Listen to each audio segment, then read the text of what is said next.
Good afternoon everybody. Chhabra Anil math classes Jhajjar में आपका स्वागत है। आज हम डिस्कस करेंगे क्लास 10 का फर्स्ट चैप्टर, जिसमें हम ये देखते हैं कि कोई नंबर किस प्रकार से इरेशनल प्रूव किया जा सकता है। बच्चों, एक बहुत इंपॉर्टेंट पॉइंट आता है कि √2, √3, √5, √7 ये सब इरेशनल नंबर हैं। हमें यहाँ प्रूव ये करना होगा कि ये इरेशनल हैं। अब इनको प्रूव करने का सिस्टम समझने की कोशिश करेंगे। हम यहाँ लिखते हैं let √2 be a rational number. हम यहाँ पर मान लेते हैं, क्योंकि एक्चुअल हमें प्रूव ये करना है कि √2 एक रैशनल नंबर नहीं है, बट √2 इज इरेशनल नंबर। ये हमको प्रूव करना है, इरेशनल है। तो हम ये मान लेते हैं कि ये रैशनल है। अब किसी भी रैशनल नंबर को हम क्या लिख सकते हैं, हम उसे P/Q की फॉर्म में लिख सकते हैं ना, याद है ना। और उसमें क्या होता है कि P और Q दोनों को प्राइम्स होने चाहिए और Q 0 नहीं होना चाहिए। तो हम ऐसा मान लेते हैं कि √2 भी ये रैशनल नंबर, और अगर ये रैशनल नंबर है तो इसलिए √2 को हम लिख सकते हैं P/Q लिखें या फिर A/B लिखें, इससे कोई फर्क नहीं पड़ता। और हम यहाँ लिखेंगे A and B are coprimes and B is not equal to 0। अब ऐसा करने के बाद हम लिख सकते हैं यहाँ स्क्वेयरिंग बोथ साइड्स। मैं यहाँ इसको पूरा लिख देता हूँ, स्क्वेयरिंग बोथ साइड्स। जब हम स्क्वेयर करेंगे तो हमें क्या मिलेगा, हमें मिलेगा 2 = A²/B²। क्रॉस मल्टीप्लाई कर देते हैं, 2B² = A²। तो यहाँ तक तुम्हें कोई भी ऐसी बात नहीं लगी होगी जो कि तुम्हें समझ में नहीं आ रही हो। तो फिर से देख सकते हो, √2 को हमने रैशनल नंबर मान लिया, √2 = A/B हो गया। और जब हम स्क्वेयर करेंगे तो हमको मिलेगा 2, और जब यहाँ राइट हैंड साइड में स्क्वेयर करेंगे तो A²/B², और क्रॉस मल्टीप्लाई करने पर मिलेगा 2B² = A²। अब यहाँ पर इसका मीनिंग क्या है, जरा इसको समझे कि यहाँ पर 2 और B² दोनों मल्टीप्लाई में है। तो इसका मीनिंग ये दो फैक्टर्स हैं, किसके, A² के। जैसे हम लिखें 2 × 7 = 14, तो 2 और 7 दोनों फैक्टर्स हैं 14 के। इसी प्रकार 2 और B² दोनों फैक्टर्स हैं A² के। तो हम कह सकते हैं therefore 2 is A but factor of A²। अब अगर 2 A² का फैक्टर है, मतलब किसी स्क्वेयर नंबर का फैक्टर है, तो 2 is a factor of A, ये भी क्लियर होना चाहिए। अब ऐसा करने के बाद हमें मिलेगा क्या, हम देखते हैं कि 2A का फैक्टर है। तो अब अगर हम A के फैक्टर्स करना चाहें तो उसमें 2 का होना तो कंपलसरी है। अब 2 के साथ कुछ भी आ सकता है, मान लीजिए कि हमने यहाँ पर M ले लिया, तो यहाँ फिर से लिख सकते हैं squaring both sides.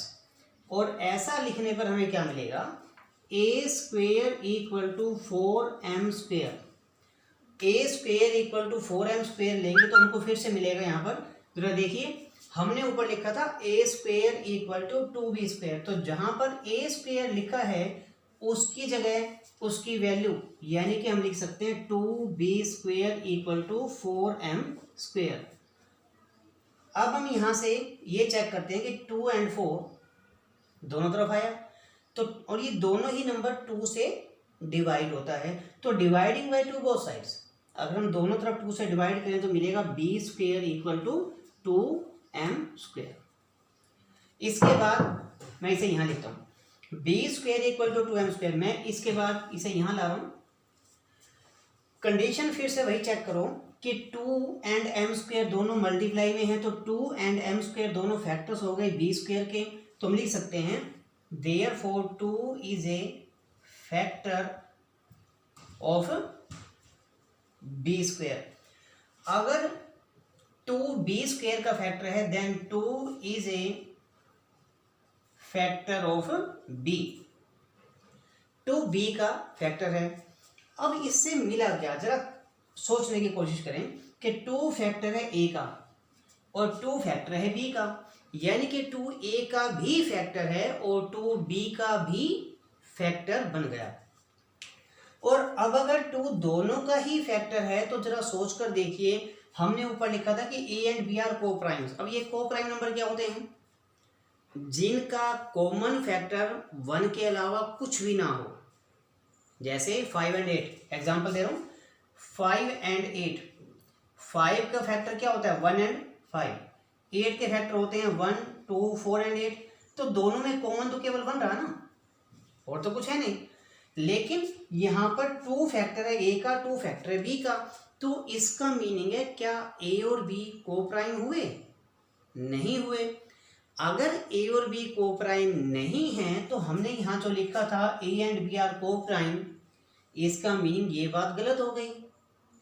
I think समझ में आ गया होगा। तो हम लिख सकते हैं 2 is factor of a, 2 is factor of b, therefore 2 is a factor of a and b both. दोनों का ही फैक्टर है, therefore a and b are not coprimes. और अगर a और b को-प्राइम नहीं है तो इससे क्या रिजल्ट मिला? इससे रिजल्ट ये मिला कि जो हमने लेट किया था, जो हमने एज्यूम किया था, वो गलत हो गया।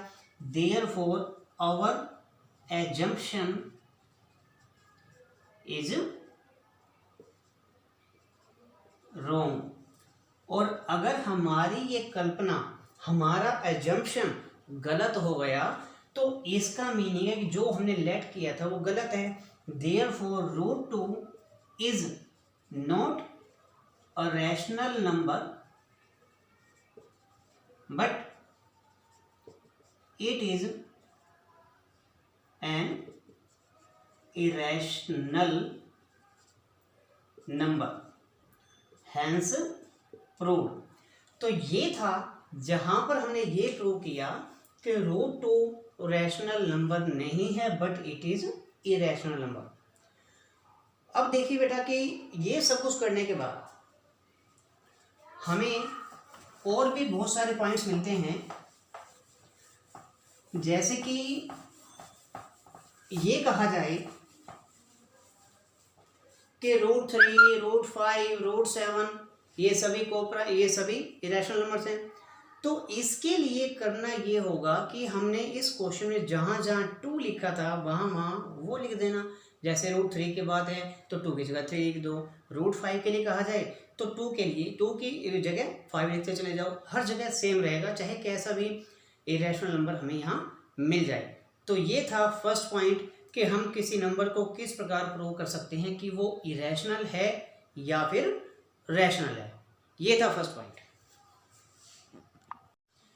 अब नेक्स्ट क्वेश्चन हम देखते हैं कि 3 + 2√5 एक रैशनल नंबर नहीं है but it is irrational number. हमें प्रूव करना है 3 + 2√5 इज इरेशनल। तो हम यहाँ पर लिखते हैं पिछले क्वेश्चन की तरह से ही, let 3 + 2√5 is be a rational number मान लेते हैं। तो अगर ये नंबर रैशनल बन गया तो इसका मीनिंग है 3 + 2√5 can be written equal to a/b। और अगर ये a/b है तो हमें यहाँ क्लियर मिलना चाहिए कि a and b are coprimes and b is not equal to 0। अब इस क्वेश्चन को सोल्व करने का मेथड क्या होगा, हम देखते हैं कि अच्छा हमारे माइंड में ये बात क्लियर होनी चाहिए कि √5 तो रैशनल है, जैसे हमने प्रूव किया था √2 रैशनल है, उसी प्रकार √5 भी रैशनल है। और अगर √5 रैशनल है तो देखिए 2 क्या था, एक्चुअल 2 था रैशनल और ये था √5, ये था इरेशनल। ये प्रॉपर रैशनल और ये प्रॉपर इरेशनल नंबर था। इसका मतलब दोनों के मल्टीप्लाई होने पर ये इरेशनल नंबर तो बना। अब हम करते इस प्रकार से हैं कि यहाँ पर हम जो चेंज करेंगे वहाँ पर लेफ्ट हैंड साइड में केवल और केवल रैशनल नंबर ही रहना चाहिए, इरेशनल नंबर, और रैशनल नंबर चला जाएगा राइट हैंड साइड में। देखिए कैसे प्रूव करें। हम इसको थोड़ा सा बदलने की कोशिश करेंगे, एक तरफ रैशनल और एक तरफ इरेशनल रखेंगे। हम लिख सकते हैं 2√5 इक्वल टू a/b-3, हम ऐसा लिख सकते हैं। और ऐसा लिखने के बाद मिलता है 2√5 इक्वल टू a-3b/b। और फिर इसके बाद हम ये देखते हैं कि लेफ्ट हैंड साइड में 2 एंड √5 की मल्टीप्लाई है, यानी कि एक रैशनल और एक इरेशनल नंबर का कंपोजिशन नंबर हमको मिल गया, कंपोजिट नंबर जिसको हम कह सकते हैं। तो √5 इक्वल टू क्या हो गया, ये यहाँ से आएगा a-3b/2b। अब इस चीज को समझिए हम जरा कि हमें √5 मिला लेफ्ट हैंड साइड में और राइट हैंड साइड में मिला a-3b/2b। समझने वाली बात ये होगी कि जो लेफ्ट हैंड साइड में मिला वो क्या है, ये है इरेशनल नंबर, और राइट हैंड साइड में मिला रैशनल नंबर। अब क्लियर कीजिए इस कंडीशन को कि कोई भी इरेशनल नंबर किसी भी रैशनल नंबर के इक्वल क्या कभी हो सकता है? क्या ये पॉसिबल है? Is it possible? नो, नहीं हो सकता। और अगर ये नहीं हो सकता तो हमें जो मिला वो क्या हो गया, ये गलत हो गया। हमारे हिसाब से में क्या मिला कि इरेशनल नंबर रैशनल नंबर के इक्वल है, तो हम यहाँ कहेंगे ये but it is not possible because an irrational number can't be equal to a rational number. Therefore, condition by our assumption is wrong. और अगर हमारी कल्पना, हमारी assumption यहाँ wrong हो गई, therefore हमने जो लेट किया था वो गलत हो गया। therefore 3 + 2√5 is not a rational number but it is an irrational number, hence proved। ये था हमारे पास ये क्वेश्चन कि जिसको हम कह सकते हैं कि किस प्रकार से ये नंबर इरेशनल बन जाएगा। तो बेटा इस तरह से हम जिस कॉन्सेप्ट को आज पूरा कर रहे हैं वो 10th क्लास की में फर्स्ट चैप्टर की एक्सरसाइज नंबर 1.3।